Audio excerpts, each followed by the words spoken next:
basketball. So it was four major teams in the in-season tournament right now. They played this week. This week was the knockout rounds. So yeah, so these are the four teams. So Pacers, they beat the Celtics 122 to 112. I actually watched this game. Tyrese Halliburton, man, he went off. He had 26 points. Pretty good for a young player. The Pelicans, my team, they beat the Kings 127 to 117. Ingram, he had 30. And guess what, man? CJ McCollum is back. He's back in the game. He had 7 assists in this game. You thought the Pelicans looked pretty good there? Yeah, I mean, we got CJ back, man, and we seem like we're getting a good rhythm now. Hopefully he gets back to where he's averaging 20, 30 points. We'll be all right. The Bucks, they beat the Knicks 146 to 122. We were kind of just talking about a comparison between Antetokounmpo and Embiid, man. Who do you think's better, in your opinion? I have to lean towards Antetokounmpo because he's just such a force when he's on the court. Yeah. I mean, back in 2020, it could be argued that he was the reason for that turnaround there against the Suns in the finals. Yeah, no, definitely. I agree with you.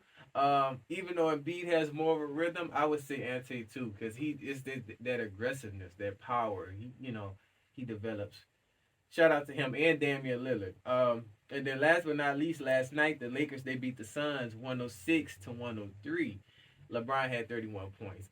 Honestly, with this game, James, it was tricky. I didn't know who was going to win this game. Because the way KD's been playing, man, I thought that was Suns all the way. Like, AD, I didn't know how he was going to play. Like, because, he's not consistent. He'll give you one game 30, another game 10, so.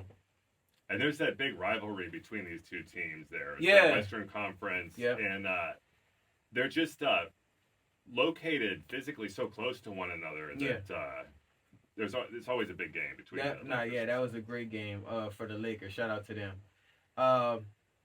So kind of before we get into this topic with LeBron, man, so basically out of these four teams, so I believe the Lakers play the Pelicans, man. Who you think will take that?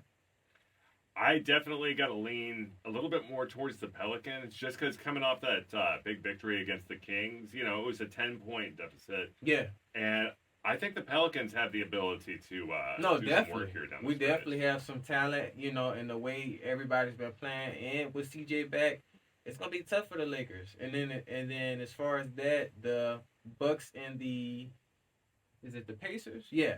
Bucks and the Pacers. Who's taking that, man? I have to lean more towards the Bucks. The Pacers do look good. No, yeah. But coming into the season, we knew the Bucks were going to be a force. Oh, yeah. It was going to be hard to They're overcome dominant, that. man. And then you got to think about it. This is each player gets $500K. This is a big in-season tournament type thing. They're gonna play like it's the championship. So I agree with you. I'm gonna definitely say the Bucks for that too. And yeah, y'all let us know who y'all think is going to take it in this next round, this kind of final round. But yeah. And then before we get into our next topic, we got to talk about some LeBron James news that I kind of didn't even really know about until I looked more into it. So there's a museum dedicated to LeBron in Akron, Ohio, where he was born and grew up playing. Did you know about that? I did see something about it. I saw a headline talking about the LeBron Museum. Yeah, I didn't even know that till really recently. So a fun fact about it, the museum includes a recreation of the apartment where he and his mother live over there, in Akron, Ohio. So that's pretty dope, man, honestly. That is. It kind of gives everybody a sense of LeBron's history and kind of him growing up and everything. And it also kind of puts you in the mindset to be able to actually see the apartment there. Exactly, and the kind of just the fact that he has a museum and he's still playing currently, that tells a lot, about a player. Because, usually they kind of make the museums and stuff after the person retires and how much impact they put in the game. So, it was dope. That was dope for sure. Kind of the question to end it, did LeBron James put Akron, Ohio on the map in his career? Of course. Yeah. I believe so. Probably the minute he was drafted. And then you saw him in high school, and he was just balling out. Right. So it makes sense that there's a LeBron James museum. And I did look up, there is also a Michael Jordan museum, which was interesting. I figured if LeBron has one, Michael then has Jordan, to have one. You yeah. know, that wouldn't be, you know, the upright respect for Jordan for sure. I believe it's called the MJ23 Museum, and it's located there in Brooklyn, New York. Okay. Yeah. So yeah, you guys look into that museum.